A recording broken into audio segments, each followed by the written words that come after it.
All right, here we are. We're having our second podcast for the new year. Excuse my voice. I'm getting over a cold, so I'm sounding a little raspy, and I might have to cough at some point, and I'll try to be respectful and move away from the mic. But we do have a lot to discuss. Some really interesting things. We try to get it in this week. Yeah. We're both under the weather or scheduling. Yeah, it was a lot of stuff, but that's good because we have a lot of material to discuss, and we may not even get through all of it. Right. But one thing we both wanted to discuss, and I'm not sure, we haven't discussed it before the podcast, so we don't even know what the topics are, but we both found interest in Amal Clooney. Recently, we saw her at the Golden Globes with her husband, George Clooney, and I had some thoughts about her, and you said you did as well. I'll let you go first. Well, people were saying that she looked pretty bored. And, her outfit's less than stellar. I think the funny thing about it is, because I didn't watch the red carpet because I was at work, so I got home just in time for actually the Golden Globes. Mm-hmm. So when I saw it, I didn't know what they were talking about. They saying how she hand-stitched or her gloves together. I thought that was funny because people thought, oh, not only she's smart, she does this, now she's hand-stitching it, and they really ragged her on her outfit. But, it seemed like classic. I don't know. I'm not a big fan of hers, so I don't think anything one way or another about her. Mm-hmm. I think she's beautiful, and I think she definitely, seems like a classy woman. Yeah. In terms of being bored, I don't want to judge too harshly because I think she seems maybe shy or very that's not her world. Yeah, she's out of her element. Yeah, so I can definitely see where she's trying to be very humble or be very, because I think if the other way, if she was really all about this, they might be she thinks she all you never win. Yeah. I think she was a little bit more not really her element and I'm supporting him. Yeah. So I'm gonna just chill and not, so I don't know. I don't think they should have judged her so harshly for the boredom look.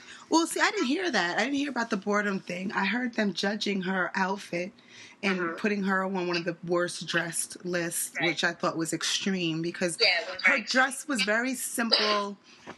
It was a simple black strapless gown. The gloves, I thought the gloves were cute. It just reminded me of, that style, you go into the opera or whatever. Like an Audrey Hepburn kind of thing. Yeah, exactly. It was like kind of like a very chic look to me, but I feel like they want to say something about her because they hate the fact that he's not only did he marry when he said he was never going to get married again, but he's married and he's so proud of her. And that speech, I don't know if you heard the speech. Yeah, I did hear the speech. The speech was so moving and touching. Almost tore up. Oh my God, it was beautiful. I almost tore up. Yeah, he seemed like he cracked a little bit. Yeah, you could see the love in his eyes. He said, you have to wait 53 years or whatever to find this kind of love. That shit is deep. And I mean, the look in her face, she looked smitten with him, and she just looked like the love was returned. And you could look in her eyes and tell that, I really love this man. And it was humbling for her, I felt. I don't know. I just felt the love between the two of them, and that made me happy because there's so few examples of that, especially in Hollywood.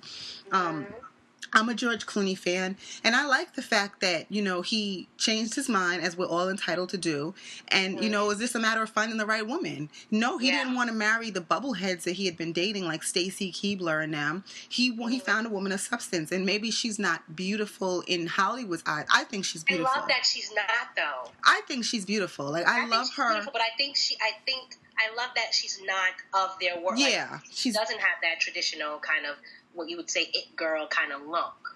Yeah, she doesn't. I just think that she's I just love the dark features, the big eyes, her nose is slightly askew. I think she's beautiful, but I can see how she's not Hollywood's idea of beauty. But that's just like him putting his middle finger up at Hollywood. I'm not going to just do what y'all want me to do and just, and not to say that the men who marry women who are beautiful and who do have the Hollywood look don't love their wives, but, it just takes a strong person to step outside of that world and pick who he wants to pick, and to profess his love for her on a grand scale like that. And I think the fact that they were just like her saying that she looked bored, that's just nitpicking because they can't find nothing. The woman is accomplished. She's intelligent. She is beautiful. You know, like there's nothing to say about her. So what are we going to do? She looked bored. That's the best they could come up with. Yeah. Yeah. So I just thought it was beautiful, the speech and everything. I was just so moved by the two of them. I love them. I love, like, I hate to say that, but I love their love. I just think they're a great couple, and I really hope that things work out for them.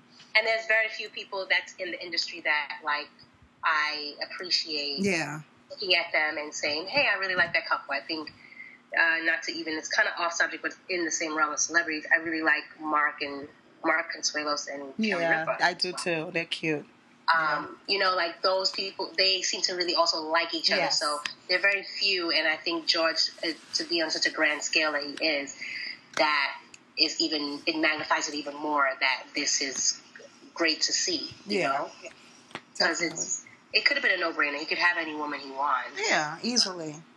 Yeah. And it's like in his level, he could have any woman he wants and still do what he wants. You know what I'm saying? So it's like, you know, you could have a woman and still cheat and do it, you know, like, and she'll stay because of who he is.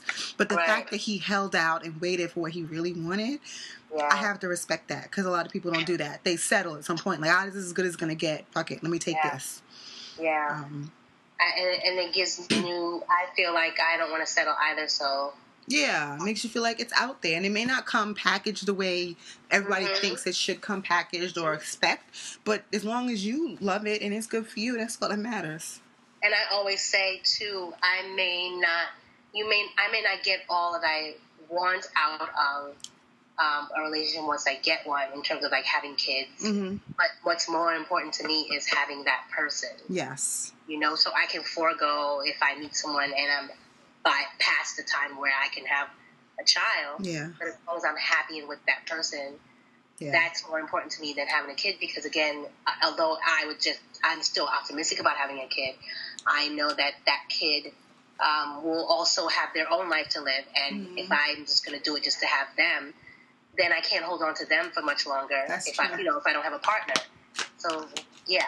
That's a really mature way of looking at it. And a lot of people don't see it like that. They see, like, I'm going to have a kid and the kid's going to love me for life and that's all I need. And that's why I hate to hear people say, I got my kid and that's all I need. No, it's not. Eventually, like you said, your child is going to leave because that's what they're supposed to do.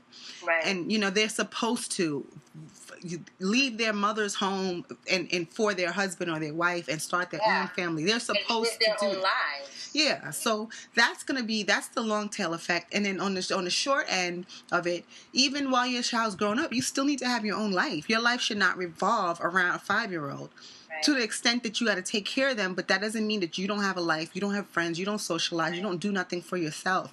And people it's such an easy excuse to say, well, I got kids, and that's the excuse for not doing anything, for not working out, for not taking care of themselves, for not, dating or having a social life. That's just an excuse to me. Because if you want it, you can still have it. It's just you, for whatever reason, don't want to explore that side of your life, and you're using your child as an excuse. I just think people who do that are not evolved enough. They feel like, well, this like they just do the repeat of what you're supposed to do. You're supposed to get older, go to school, get a good job, stay at that job, get a man, get a kid, and that's it. Life is kind of like you just go through the humdrum and you kind of like set everything else up for your kid, and then you're done.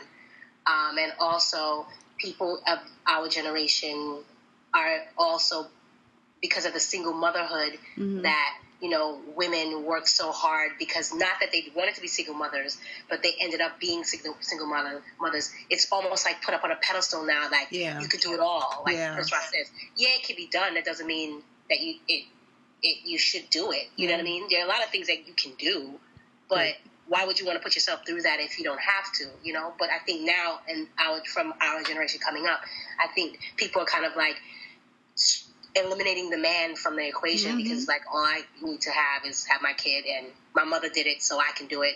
My best friend did it, or whomever that they're looking to have done it. So it's almost like the norm now not to even depend on a man. Yeah.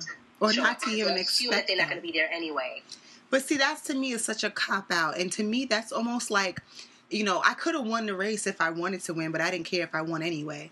Like it's that childish kind of thing. Like you have no faith in yourself or faith in your circumstances that you can meet somebody, that you can have a successful, healthy relationship, that you can be married, that you can do all these things, because all of them, not only is there a little bit of timing and involved in it, but there's also hard work involved. Right. But people don't want to put in the hard work.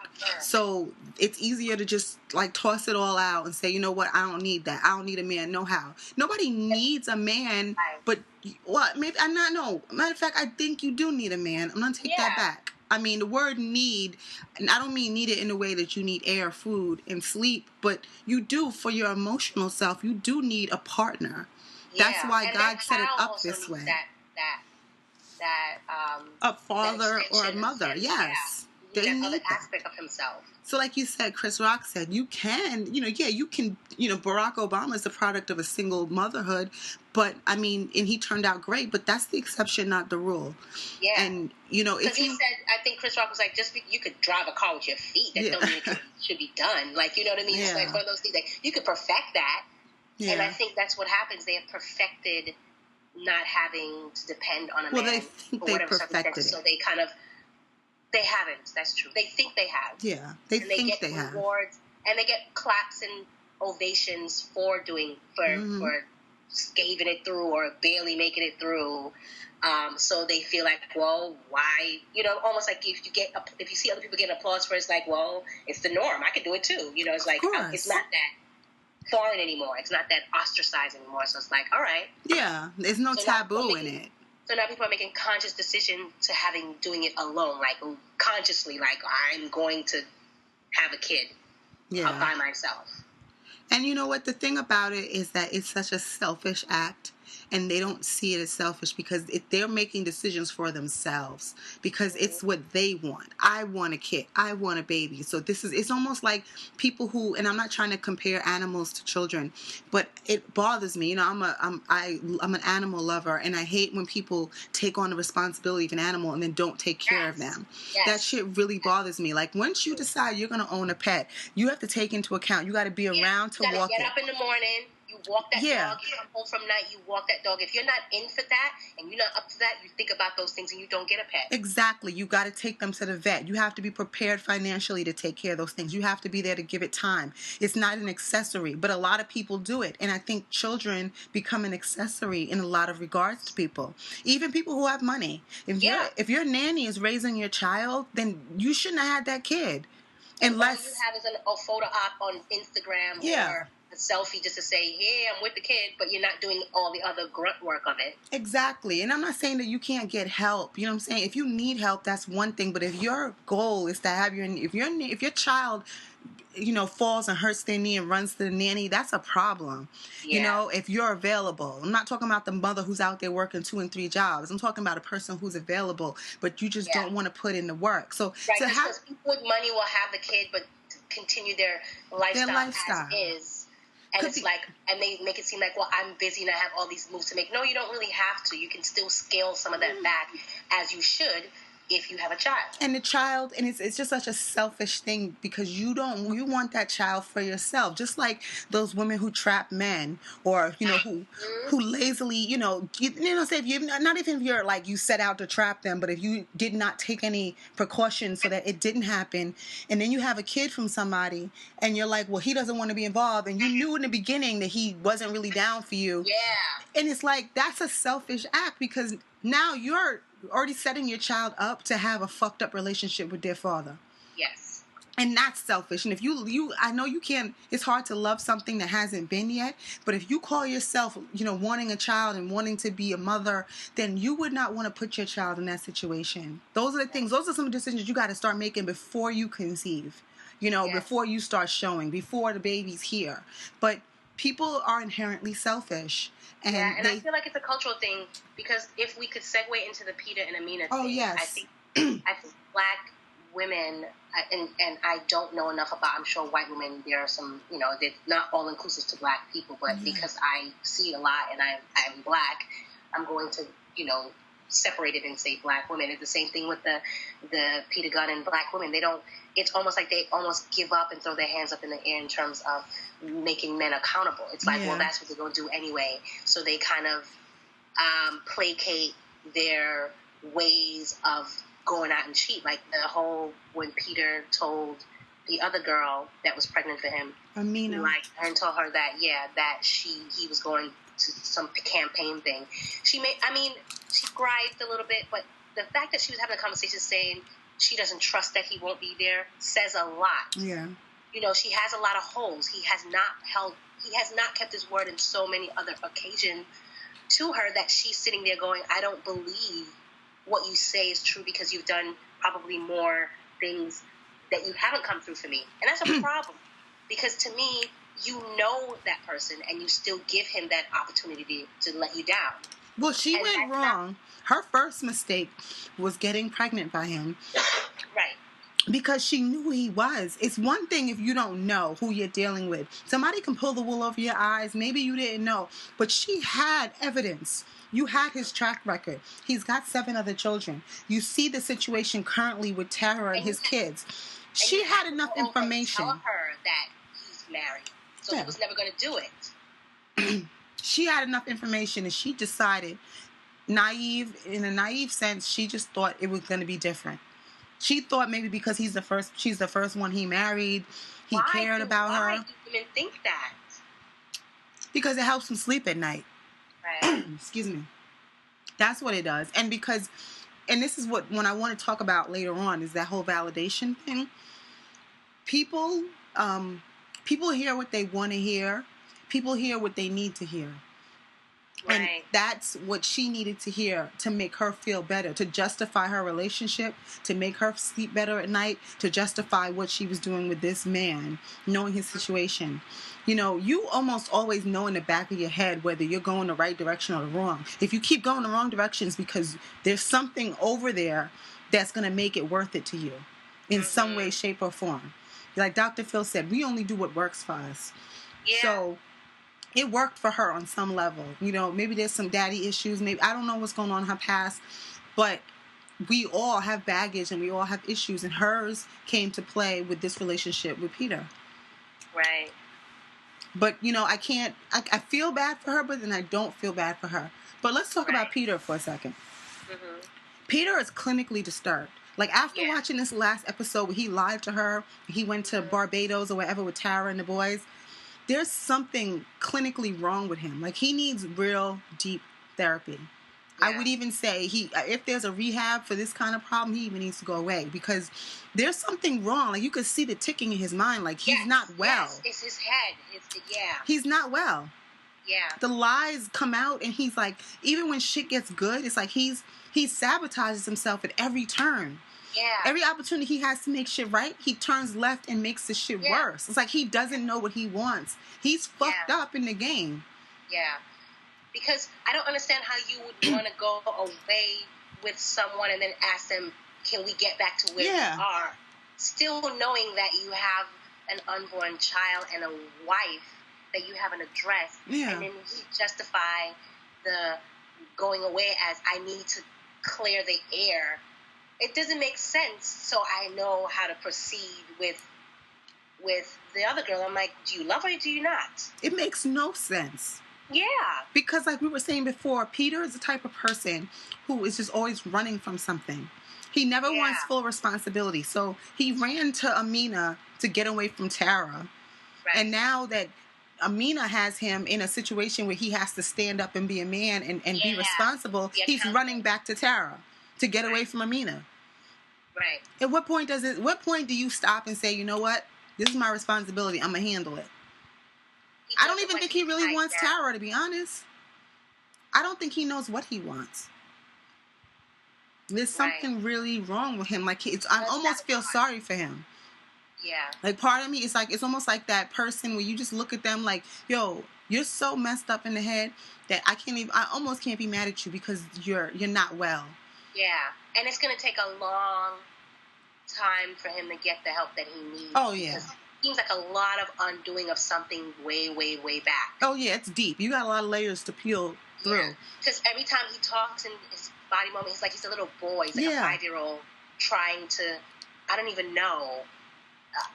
It's like he looks like a dog that's been beat. You know? Yeah. That's like afraid to talk. His shoulders are all fucking hunched up, and he's looking like a slave that's afraid to like ask for milk or something. He's just commit to anything. Yeah, he looks like he's someone that's gonna hit him at any minute. Like, he's dodging everything. Like he's, you know, he's not well. It's not. He's different than like a Stevie J. Like Stevie J is like he's trying to be slick. He's trying to have his cake and eat it too. Like Peter is just there's something wrong. It's pathetic. It really is a pathetic thing. Let's stop here, and then we'll pick up in the next section.